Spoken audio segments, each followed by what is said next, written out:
সঠিকভাবে নামাজ পড়ার পরও যদি কোনো মানুষের সঠিকভাবে, ভালো করে শোনেন, সঠিকভাবে নামাজ পড়ার পরেও যদি কোনো মানুষ পাপের থেকে না ফেরে, তাহলে বুঝতে হবে একথা, পানি আর সাবান দিয়া কাপড় ধুলে কাপড়ের ময়লা যাবে, কিন্তু পানি আর সাবান দিয়া কয়লা জনমের মতো ধুইলেও কয়লার ময়লা যাবে না। কথা বুঝে আসছে? এর থেকে আর উত্তম দৃষ্টান্ত আমার কাছে নাই।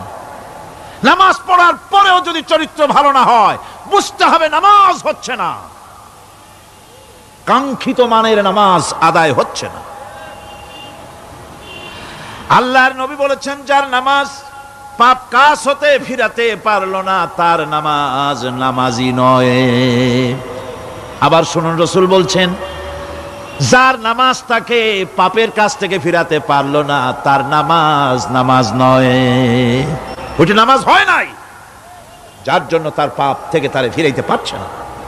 আর কিয়ামতের দিন বেনামাজিরা সবচাইতে বেশি অপমানিত হবে। সবচাইতে বেশি অপমানিত হবে কারা?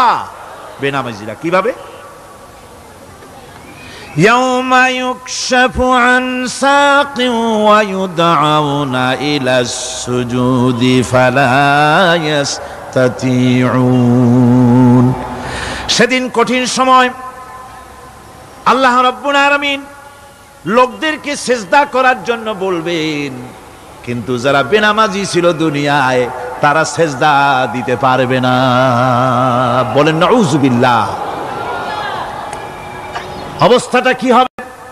খাশিআতান আবসারুহুম তারহাকুহুম যিল্লাহ